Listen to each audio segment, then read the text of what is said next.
En condiciones dadas de presión y temperatura, la mayoría de las sustancias pueden existir en alguno de los tres estados más comunes de la materia, como son sólidos, gases o líquidos.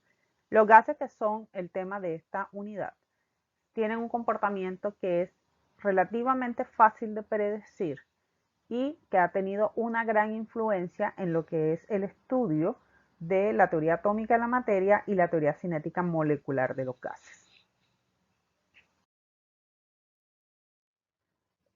Las propiedades que tienen los gases es algo que para la mayoría de nosotros es algo cotidiano, puesto que nosotros por nuestras vivencias pues los conocemos. Nosotros sabemos que si por ejemplo inflamos un globo demasiado pues se nos va a explotar. Algunas personas pues han hecho el experimento de guardar un globo en la nevera y han observado cómo este pues en cierta forma se comprime. Hemos visto que si tenemos un globo y lo inflamos con aire pues no va a flotar, mientras que si se infla con helio o con hidrógeno sí va a flotar. Sabemos que si tomamos un aerosol y lo lanzamos pues al fuego o se acerca al fuego, pues va a explotar. Todas estas cosas nosotros podemos explicarlos en función de las propiedades que tienen los gases. Básicamente lo podemos explicar en función de su presión, la temperatura, el volumen, la cantidad de gas que tenemos, o sea, las moles, y algunas propiedades asociadas a esto, como vienen siendo la densidad de los gases y cómo se van a variar pues las propiedades en función de las masas molares. Los tres estados de la materia más comunes son gases, líquidos y sólidos, y sus propiedades van a depender de la forma en que están organizadas las moléculas o átomos dentro de su estructura. En los sólidos tenemos estructuras que son rígidas, donde los átomos van a estar en unas posiciones fijas y no tienen movimiento. Los líquidos vamos a tener que las partículas pues van a estar con un movimiento y van a estar relacionadas entre sí, chocando entre sí, mientras que en los gases vamos a tener partículas que van a estar dispersas, se pueden considerar casi que como si estuvieran independientes, muy separadas las unas de las otras, lo que facilita el estudio de las propiedades de las sustancias en este estado. Los gases tienen características particulares que lo hacen diferentes a los otros estados de la materia. Por un lado, vamos a tener que los gases van a ocupar el volumen del recipiente que los contienen. Ellos van a cambiar con la presión y se requiere presión para manejarlos para poder confinarlos. También vamos a ver que se ven afectados por la temperatura mucho más que los otros estados de la materia. Y además tienen unas bajas viscosidades. Ellos van a fluir con mucha más libertad que los líquidos y los sólidos. Esta es una característica que se ha aprovechado mucho para la conducción de estos elementos.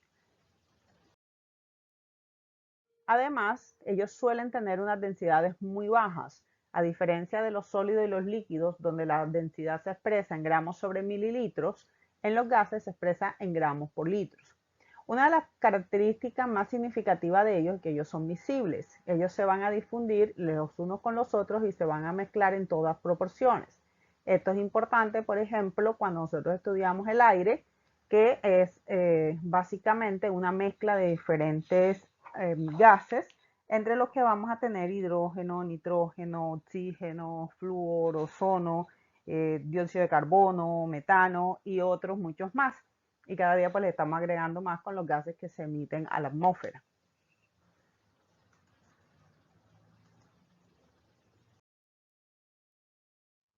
Para describir un gas y sus propiedades lo debemos hacer básicamente en función de las moles, el volumen, la temperatura y la presión de ese gas. Los gases ejercen una presión sobre cualquier superficie contra la que entran en contacto. La presión, en cierta forma, es una medida de la fuerza que ejercen las partículas sobre esta superficie. En los gases es muy difícil medir cuál es esta fuerza debido a que las partículas están dispersas y además están en constante movimiento. Cuando nosotros hablamos de la presión, estamos hablando de la fuerza por unidad de área. ¿Cuál es la fuerza que está ejerciéndose en un área determinada? Nosotros podemos observar aquí en la figura cómo tenemos la misma fuerza en diferente área, pues va a generar diferente presión. Esto tiene aplicaciones diarias. Por ejemplo, si nosotros vamos a clavar un clavo o una puntilla en una pared, la fuerza se está básicamente concentrando en la punta de ese clavo, lo que permite que se pueda perforar la pared. si tratamos de hacer lo mismo con, con algún objeto que sea romo, que sea mucho más grande el área, pues no vamos a lograr el mismo efecto. Uno de los primeros instrumentos que se utilizó para medir la presión fue desarrollado por Torricelli y se conoce como barómetro. La presión atmosférica es la presión que ejerce la atmósfera de la Tierra. Nosotros, pues, para medir la presión atmosférica, pues debemos analizar cuál es la posición, la temperatura y las condiciones climáticas. De esta forma, la presión atmosférica no es la misma a nivel del mar o si se está a una gran altura, razón por la que, por ejemplo, las cabinas de los aviones deben ser presurizadas. El barómetro es realmente un instrumento muy sencillo. Consta de un tubo largo de vidrio, el cual se cierra a un extremo y se llena de mercurio. Si este tubo se invierte con cuidado sobre un recipiente con mercurio, de manera que no vaya a entrar aire en el tubo, parte de ese mercurio va a salir del tubo hacia el recipiente, creando un vacío en el extremo superior. El peso del mercurio que queda en el tubo se va a conservar por la presión atmosférica que actúa sobre la superficie del mercurio en el recipiente. La presión atmosférica estándar, que es una atmósfera, va a ser igual a la presión que soporta una columna de mercurio exactamente de 760 milímetros, o sea 76 centímetros de altura a 0 grados al nivel del mar. De esta forma, la presión atmosférica estándar es igual a la presión de 760 milímetros de mercurio, donde el milímetro de mercurio es una expresión de la presión ejercida por una columna de mercurio de 1 milímetro de altura.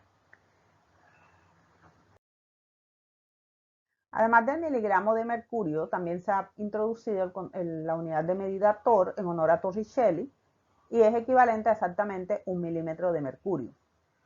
Además del barómetro de mercurio, el cual se mide la presión atmosférica a través de un tubo que está cerrado, también podemos utilizar manómetros de mercurio. En este caso vamos a tener un tubo que tiene un doble extremo abierto con un mercurio que va a estar en la zona de la U, y entonces la diferencia de presión que se va a generar aquí un H, una altura, que va a depender de si la presión atmosférica es mayor o menor que la presión que está ejerciendo el gas que está dentro de este tubo.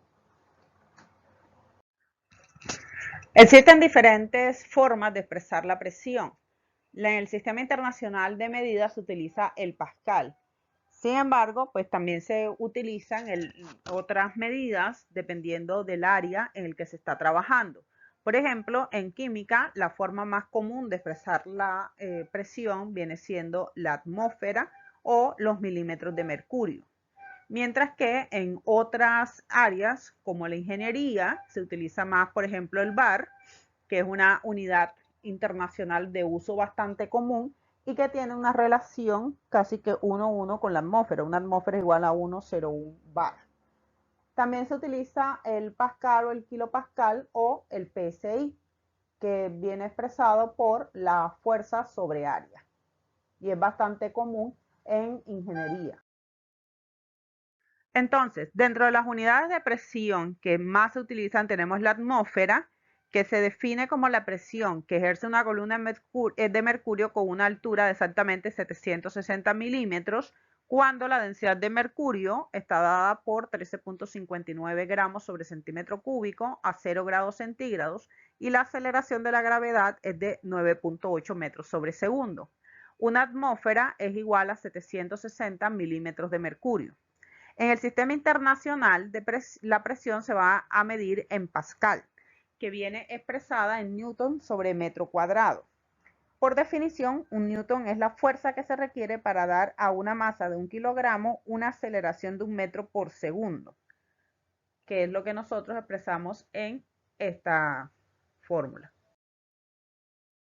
También tenemos el Tor, que como dije antes, se nombró en honor a Torricelli, y que se corresponde con 1 milímetro de mercurio, lo que significa que sería 1 sobre 760 atmósferas, y también lo podemos relacionar con los kilopascal y los pascal. Otra unidad de uso muy común es el bar, que corresponde a prácticamente una atmósfera, 1,01 atmósfera, o también 1 por 10 a la 2 kilopascal. El Pascal se nombra en honor a Blaise Pascal, un físico que sentó las bases con sus estudios para la hidráulica moderna.